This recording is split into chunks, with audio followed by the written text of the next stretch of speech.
आप सभी को भाई दूज के इस पवित्र पर्व की हार्दिक शुभकामनाएं। आज की इस वीडियो में आप सुनिए भाई दूज के दिन सुनी जाने वाली कुछ पौराणिक कथाएं।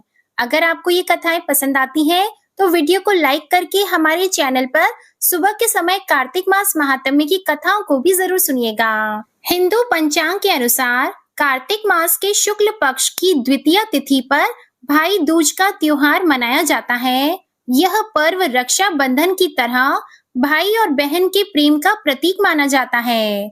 इस दिन भाई अपनी बहन के घर जाता है और बहन भाई का तिलक करती है और भोजन भी कराती है। मान्यताओं के अनुसार सबसे पहले यमराज जी अपनी बहन यमुना के घर गए थे और तब यमुना जी ने यमराज का तिलक करके आरती उतारी थी। तब से ही यह परंपरा चली आ रही है। इनमें से पहली कथा के अनुसार सूर्य देव की पत्नी संज्ञा थी और वह सूर्य के ताप को सहन नहीं कर पाई। एक दिन अपनी छाया का निर्माण करके अपनी संतानें पहले यमराज और दूसरी यमुना को सौंपकर वे अंतर ध्यान हो गईं।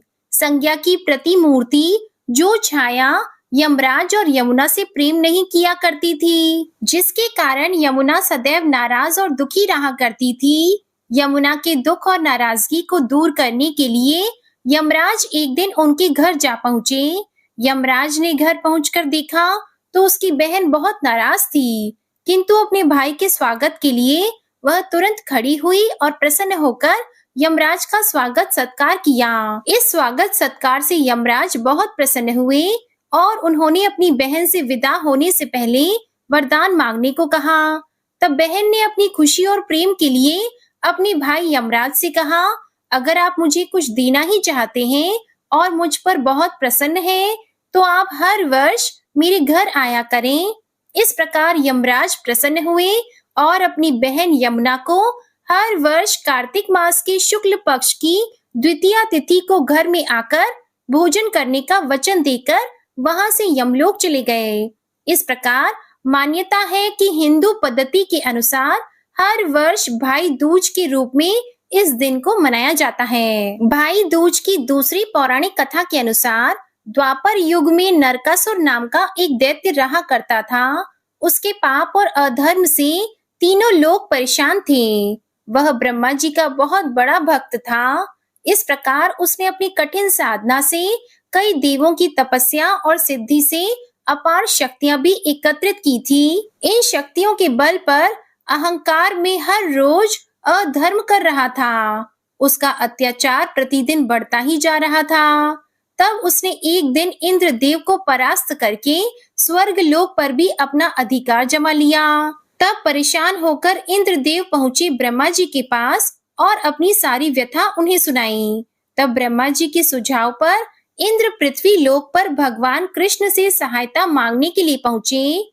भगवान कृष्ण ने इंद्र को आश्वासन दिया और स्वर्ग लोक प्रस्थान करने का सुझाव दिया और फिर स्वयं अपनी पत्नी सत्यभामा के साथ नरकासुर के नगर युद्ध के लिए जा पहुंचे। अब युद्ध के मैदान में भगवान कृष्ण और नरकासुर के बीच भयंकर युद्ध प्रारंभ हो गया। भयंकर युद्ध प्रारंभ होने के बाद श्री कृष्ण ने अपने सुदर्शन चक्र की सहायता से नरकासुर का वध कर दिया और इस प्रकार तीनों लोगों को भय मुक्त कर दिया। जब भगवान कृष्ण नरकासुर का वध करके लौटे तो उनकी बहन सुभद्रा ने पूरे विधि विधान के साथ पुष्प वर्षा आदि से अपने भाई श्री कृष्ण और भाभी सत्यभामा का स्वागत किया था। तब सुभद्रा ने ईश्वर को अपने भाई की रक्षा करने के लिए और उनकी आयु लंबी करने के लिए धन्यवाद किया। मान्यता है कि इसी दिन से भाई दूज की परंपरा प्रारंभ हो गई। भाई दूज की तीसरी पौराणिक कथा के अनुसार एक समय की बात है, एक गांव में एक बुढ़िया अपने एक बेटे और एक बेटी के साथ रहा करती थी। बुढ़िया ने अपनी बेटी का ब्याह करा दिया। अब उसकी बेटी स्वभाव से, जो कि बहुत गर्म थी और ताने भी देती, गाली देना उसके स्वभाव में शामिल हो गया। थोड़े समय बाद बुढ़िया का बेटा जब अपनी बहन से मिलने जाने के लिए अपनी माँ से पूछने लगा, तब उसकी माँ ने कहा, उसके यहाँ क्यों जा रहा है? वह तो ठीक से बात भी नहीं करती और गाली गलौज भी करती है। क्योंकि भाई को अपनी बहन से बहुत प्रेम था, इसलिए अपनी माँ को समझा बुझाकर वह अपनी बहन के यहाँ मिलने के लिए चला गया। चलते चलते उसके रास्ते में एक बहुत विकराल नदी पड़ी जो कि बहुत वेग से बह रही थी।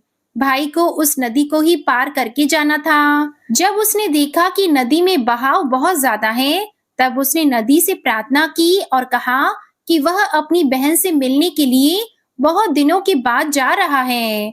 जब वह मिलकर लौट आए तो अवश्य ही उसे अपनी धारा में बहा ले। नदी ने जब उसकी बात सुनी तो उसे रास्ता दे दिया। अब इस प्रकार भाई नदी पार करके आगे बढ़ गया। आगे बढ़ने पर उसे एक बहुत बड़ा और विशाल सांप मिला जो उसकी ओर फन बढ़ाकर उसे डसने के लिए तैयार बैठा हुआ था। सांप को देखकर भाई ने कहा कि वह अपनी बहन के यहाँ जा रहा है। उससे तिलक और कलावा बंधवाने के बाद ही वह वापस लौटेगा। तब जैसे ही वह वापस आ जाए तब उसे डस लेना। अब सांप ने भी उसे वहां से जाने दिया। अब कुछ दूर आगे चलने पर उसे एक बहुत विशाल शेर मिला जो कि बहुत दिनों से भूखा था और भोजन की तलाश में था। भाई को देखकर वह उस पर टूटने ही वाला था और उसे खाने ही वाला था कि तभी भाई हाथ जोड़कर उसके सामने खड़ा हो गया और उसने जो बातें नदी और सांप से कही थी वही बातें शेर से भी कह दी।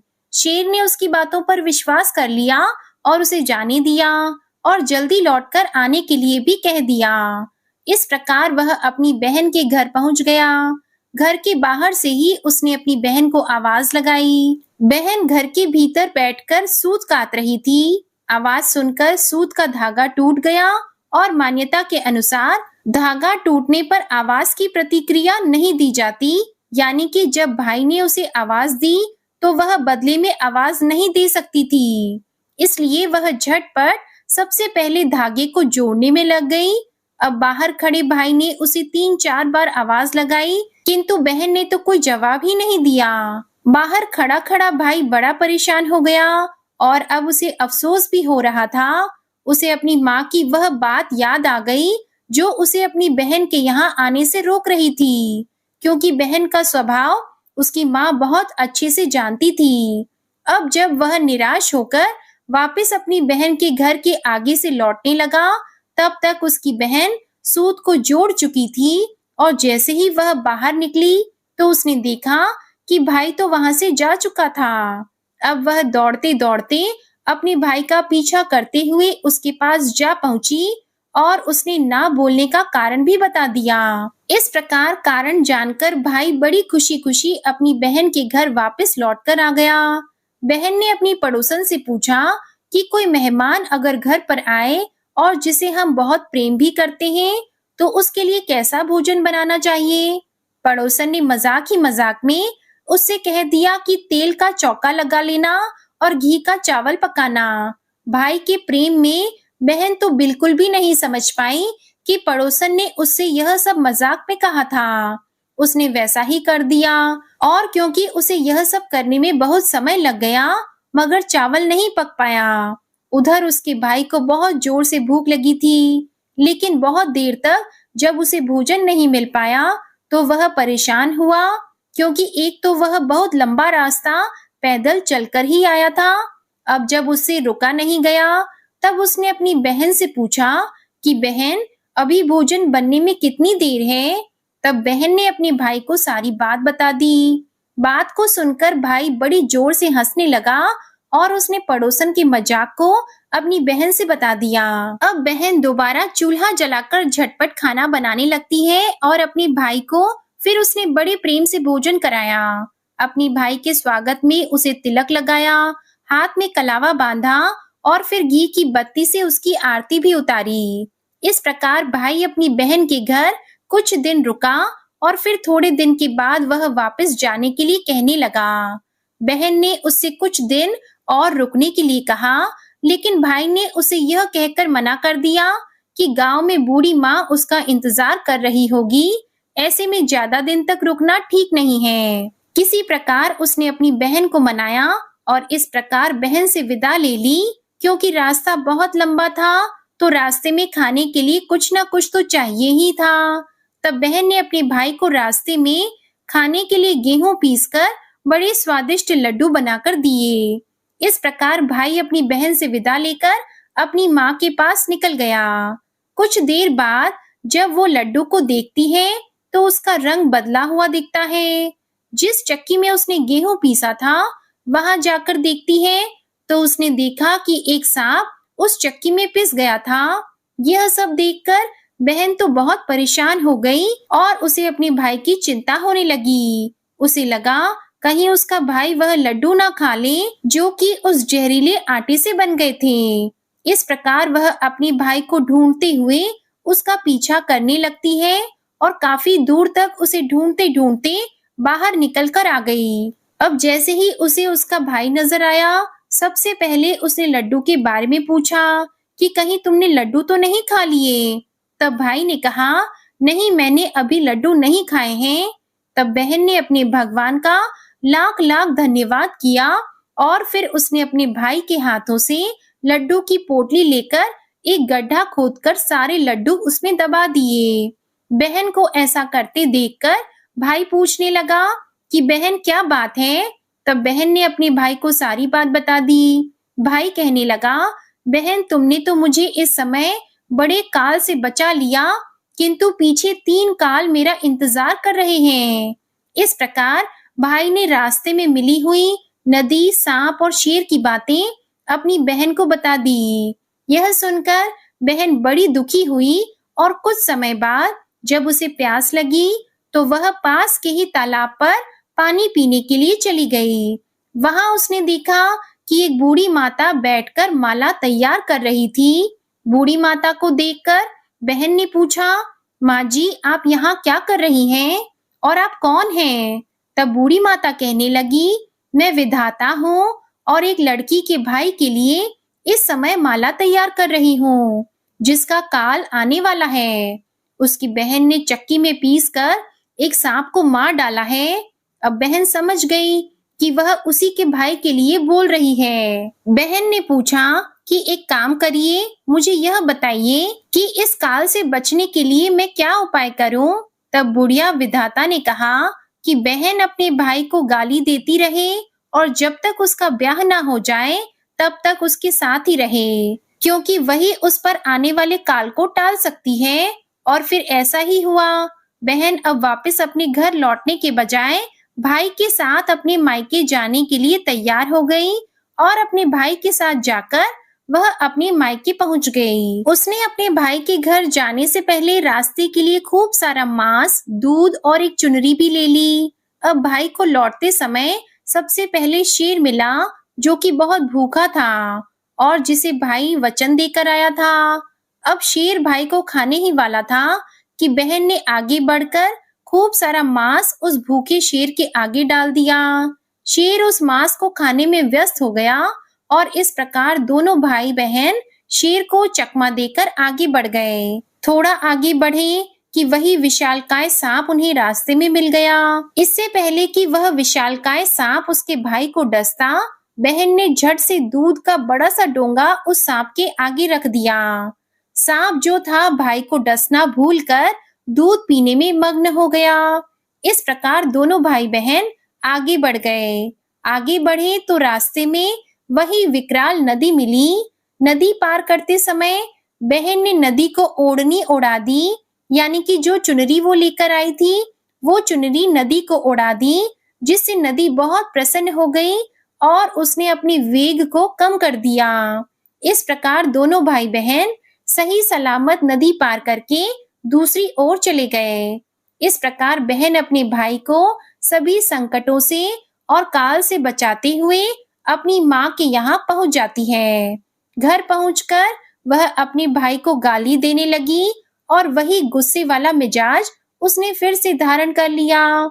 यह सब देखकर माँ ने अपने बेटे से कहा, मैं तो तुझे पहले से मना ही कर रही थी कि यह हमेशा गुस्से में रहती है और गाली गलौज किया करती है। यह बात सुनकर भाई ने अपनी माँ से कहा कि माँ, यही तो मुझे 3 कालों से बचाकर लाई है, नहीं तो आज मैं जीवित वापस लौटकर ही नहीं आ पाता। लेकिन माँ, मुझे एक बात समझ नहीं आई, रास्ते भर तो यह बिल्कुल ठीक थी, यहाँ पहुंचकर ही इसे न जाने क्या हो गया है कि यह गुस्सा कर रही है और गाली गलौज कर रही है। कुछ दिनों बाद भाई का रिश्ता आया और उसके ब्याह की तारीख पक्की हो गई। विवाह के समय मंडप में बहन भी बैठती है। तभी अचानक अग्नि की एक ज्वाला से पूरे मंडप में आग लग गई और पूरा मंडप जलकर भस्म हो गया, किंतु भाई पर कोई आंच नहीं आने दी। इस प्रकार द्वार छकाई की रस्म जब हुई, तब बहन द्वार से पहले निकली और भाई को दूसरे द्वार से जाने के लिए कहने लगी। जैसे ही बहन आगे बढ़ी कि पूरा का पूरा द्वार भर भराकर उसके ऊपर गिर गया।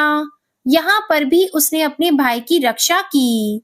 अब दिन भर की थकी हुई बहन थोड़ी देर के लिए आराम करने के लिए लेटी तो उसे जोर की नींद आ गई। उधर बूढ़ी माँ ने जब देखा कि बेटी सो रही है, तो उसने सोचा सभी बारातियों को विदा कर दिया जाए।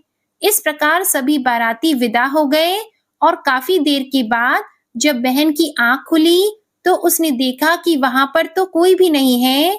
माँ से पूछा तो माँ ने बताया कि सभी बाराती तो विदा हो चुके हैं। तब बहन अपनी माँ से बारातियों को वापस बुलाने के लिए कहती है और माँ ने सभी बारातियों को वापस बुला लिया। अब बहन ने अपने स्वभाव और जो कुछ भी उसने किया उसके पीछे का उद्देश्य सभी को बता दिया।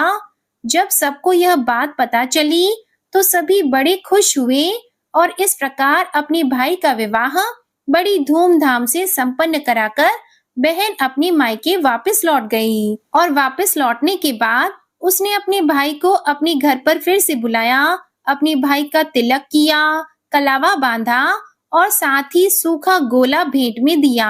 मान्यताओं के अनुसार उसी दिन से भाई को हर प्रकार के संकट से बचाने के लिए भाई दूज का ये पवित्र त्योहार प्रारंभ हुआ।